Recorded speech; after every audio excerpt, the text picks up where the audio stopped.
Hello, how are you guys doing? This is Ketan from APGI, and welcome to our episode 2 of APGI podcast. And today we have a special guest who needs no introduction as per me. I hope you all should know him. He has been part of several conferences for the last 9 plus years. He has been a selfless co-creator of 200 plus videos and all valuable insights providing videos on his YouTube channel. Uh, Across the Agile world in India, specifically in many different cities, he has been traveled as a renowned speaker. He has also won, I think, a top CIO award somewhere, I think, a couple of years back or a year back. And he is currently also working as a transformation consultant for the CIO advisory in Tata Consultancy Services. So welcome, Ashutosh. Thanks, Ketan, for Welcome, the Ashutosh. nice words and really appreciate the kind words you used. So thanks a lot for your valuable time here. And with this podcast, it's completely from APGI's perspective, we're doing the first time. Mm-hmm. And really glad to have you on the second episode. We're going to have a good discussions and interaction about quick discussions on APGI. What do you feel about APGI? Mm-hmm. And also about few upcoming events that we have. Right. So just to go through, just to let audience know about APGI, I hope you all know about it. It's Agile Practitioners of India. We are a community, a non-profitable community who is been driven by volunteers. And with volunteers, we do conduct meetups, webinars, and also conduct conferences from, I think, 8 plus years already now. And we have an upcoming Original Scrum Gathering 2025 that is going to happen on March 21st and 22nd in Pune. All right, with that into note, APGI. What do you feel about APGI, Ashutosh, and the overall journey that you had so far, considering APGI as a community where you have been part of, like a participant in many other, many other facets that you have been part of it.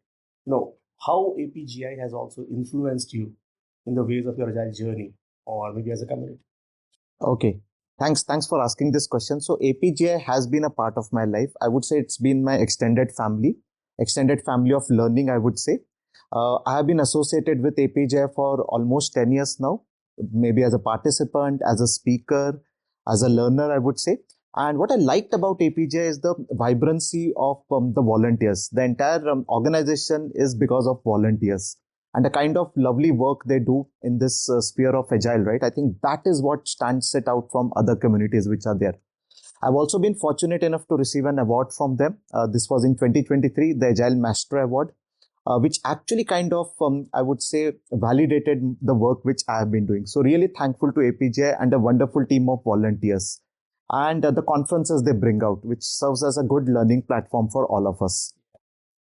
Absolutely, I do remember that was a popular award as well, and you are anyways popular across it. And maybe I think beyond this, because I think this year you traveled to Ghent. Yes, that's right. You have traveled to many places. We have seen in Hyderabad, in Pune, and many. Mm-hmm. Mm-hmm.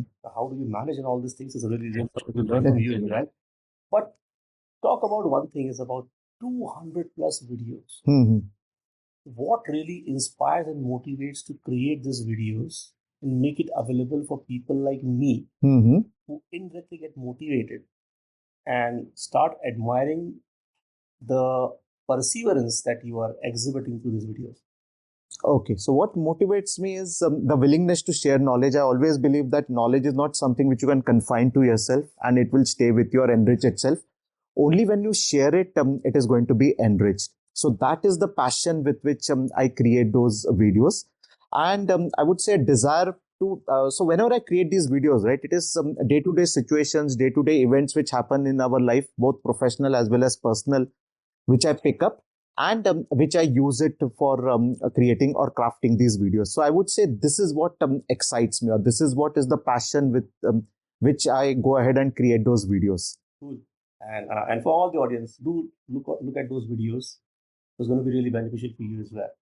Coming back to the upcoming conference that we have. Mm-hmm. But before that as well, AI and Agile. Mm-hmm. Now, since 2 years, the word AI, generative AI, has taken a good boom altogether. People started seeing the disruption happening, Mm-hmm. especially the Agile roles. Correct, correct. So, Scrum Masters and product owners and Agile coaches, there was a bit of a threat or a worry for people Mm-hmm. or these roles that what's going to happen for them if AI is going to come up and do all the basic job they do that Mm-hmm. they do they Mm-hmm. exhibit. Did you ever felt like this being a coach as well? If AI comes tomorrow, what happens to me? Mm-hmm. Did you had this feeling or a threat or maybe a kind of a worry factor to you when generative AI came and started disrupting? So to be very honest, initially, yes, this was I would say the acceptance part was also not there from my side. I'm very honest here. I also thought that is AI going to kill my job? Is AI going to make myself redundant in this world? But I would give an example of this very interesting movie, what we all of us would have seen, right? The Life of a Pi. I mean, we have this a movie where we see that this character is actually stuck on a boat with a tiger, right? And now there's a dilemma. What happens to me? Am I going to be killed by that tiger? Am I going to be eaten as a food by that tiger? And we saw in that movie over a course of time how this person actually learned how to tame the tiger, and the two became more like I would say, friends. So I think that is what is happening in the AI world. Initially, it was a tiger which came to us, and we all were afraid of the tiger. And now I think we are slowly learning the nuances of how to tame the tiger and coexist with it. Cool, cool. On the note of a tiger as well. Good, it's you use tiger. You didn't use tigress. Okay, fine.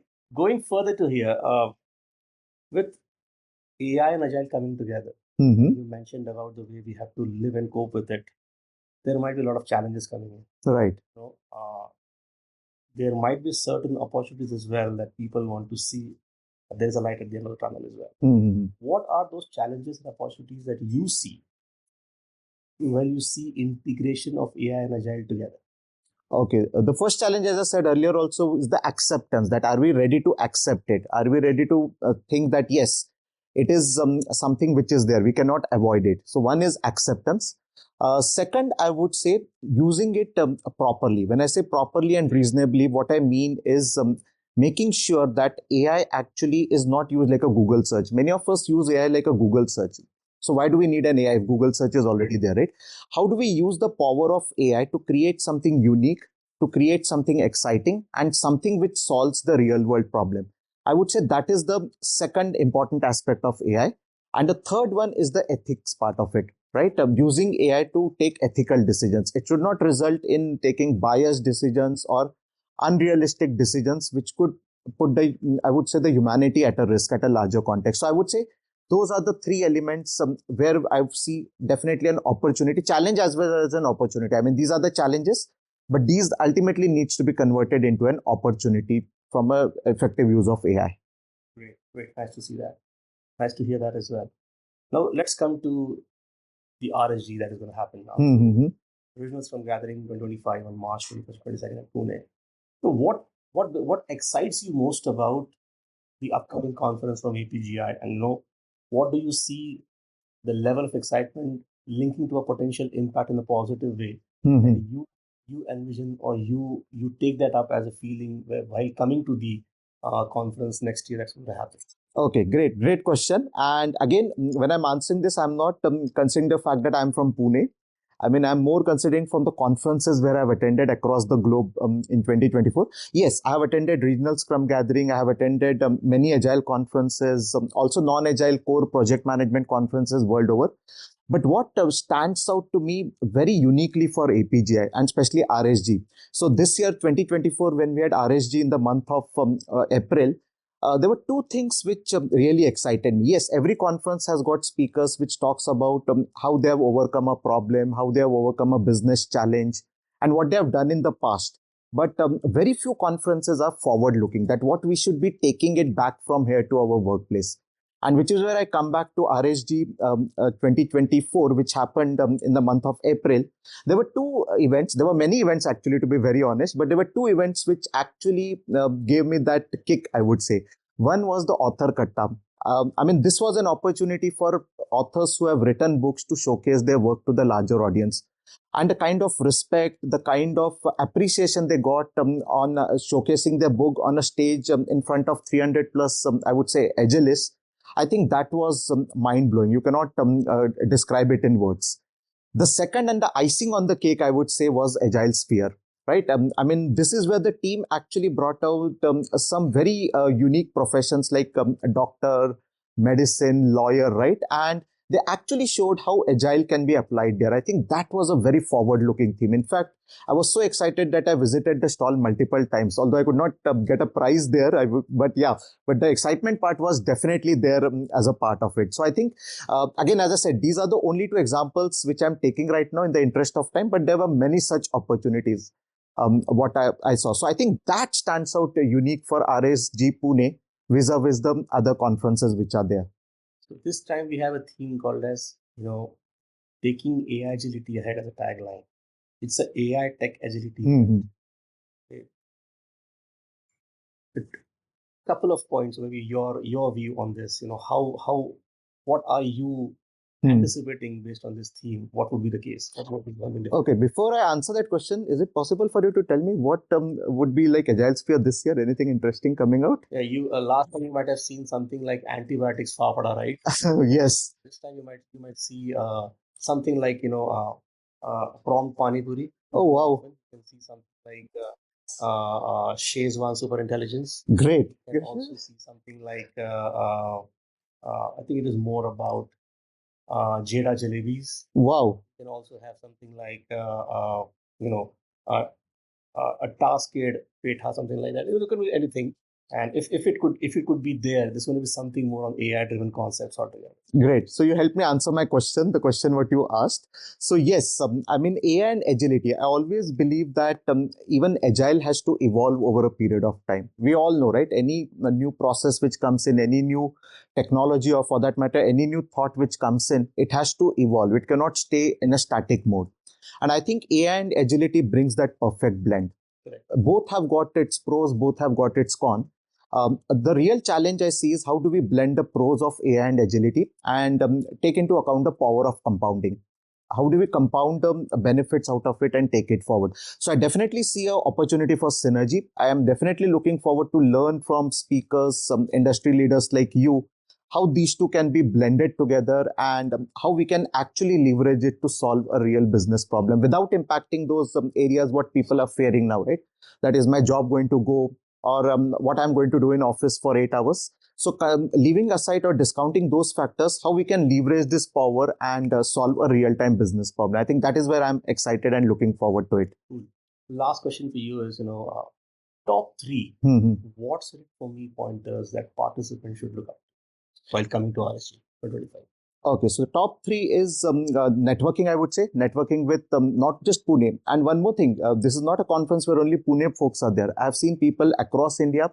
I've seen people outside India also who come in here and attend this conference and learn, share their experiences. So one is networking, I would say. Second is immense learning opportunity. So you will learn from speakers, you will learn from fellow professionals, you will learn from volunteers for that matter. A lot of things comes out of this conference. And the third and the most important thing is it's a forward-looking event. So definitely you can take something away from here. And you can, so the conference ends on a Saturday, as I know. I'm pretty sure there'll be a lot of key takeaways which you can start applying directly on a Monday morning when you land up in office or where you're working from home, right? So I think those are the top 3 takeaways from this event. Great. Thanks a lot for your time. And as a surprise, we have a rapid fire 2 questions. Oh, okay. So this is going to be, you have to be very quick on this, okay? So the first question is, with AI and Agile team together and AI and Agile collaborating together, as you said, and you outlined that we have to cope with the current way it is going. If the collaboration or integration of AI and Agile could be considered as one of the food items from Maharashtrian cuisine, what would be? Okay, you really caught me here off guard. But anyways, I'll try to answer that. Okay, so what one food item which comes to my mind is bakarwadi, a very famous delicacy of Pune. We all know bakarwadi because we buy it from the marketplace and we consume it. But if you look at the ingredients of bakarwadi, there are many ingredients into it, right? There is a flour, there is the condiments are there. There are those I would say savory items which are bundled together, packaged together, blended, and what we get is a bakarwadi. So the taste of bakarwadi is a sum of all those ingredients which are there. So I would say bakarwadi is a food item which exemplifies the power of agile and AI and agility. Sorry. Bakarwadi, yes. And to all our audience, if you don't know what Bakarwadi is, it's one of the famous food dishes of Pune. And do Google it out, check it out. And if you get a chance to come to Pune, do have it. All right. Last question. Mhm. So, with all your journey so far in your professional world of agility, your work that you've done so far, all the good work done, if you have to define yourself with one quote Mhm. of your entire journey, what it would be? Okay. I would say stay grounded, stick to your fundamentals, and continue the journey of learning. Great. It's like stay grounded, keep learning. And you said one more thing, right? Stick to your Stick to fundamentals. your fundamentals. Fundamentals. Stick to your values. Values. Right. Stick to your fundamentals. Stay grounded here. So thanks a lot, Ashutosh, for your time. It Thank was you. really great to interact with you. It's always a pleasure to interact with you and be in your vicinity to learn a lot, right? And on this note, I'm going to use a couple of poetic lines in Hindi to link it to what the quote Ashutosh mentioned about. And it goes like this that you say, keep grounded, ensure you have the fundamentals to go through, and at the same time, you keep learning and growing. It goes like this that पेड़ शर्त नहीं माने पेड़ शर्त नहीं माने इसलिए cut गए गमलों ने हदें तय की तो आसरा मिल गया नदियों ने शर्त नहीं मानी इसलिए बह गए नदियों ने शर्त नहीं मानी इसलिए सूख गए सरोवर ने हदें तय की तो आसरा मिल गया The point here is the world goes towards the way we work as professionals, the environment that we are in forces us to behave the way we are. The way it translates into is that trees only know how to grow, but it's the environment that they don't feel about it. So definitely if the learning goes on in a difficult environment, you will be forced to compromise and get cut. Rather, a flower pot inside a house, you restrict it to grow so that it acclimatizes to your environment. Same is the case with lakes as well. Same is the case with the river as well. Like it just want to flow. It's more about the right environment that you want to be in to keep growing and keep learning and ensure your values are really, you know, complementing it to the fullest. If you want to understand how this environment is and how it has to grow with, it's where you come to the places like original Scrum gathering to understand the community, how the agile world behaves, the current layout of AI and agility, how you can grow together to build a tree of learning and expanding the branches wherever you feel so. On that note, thanks a lot for your time on this episode 2 of our APGI podcast. I hope this was valuable. This was something to go on with the learning and with our super guest, Ashutosh. It was really great to interact with. I hope you all might have learned it and also would be looking forward to our upcoming episodes coming in. Till then, stay tuned for episode 3 coming next week. Thanks a lot for your time and have a wonderful day ahead. Thank you.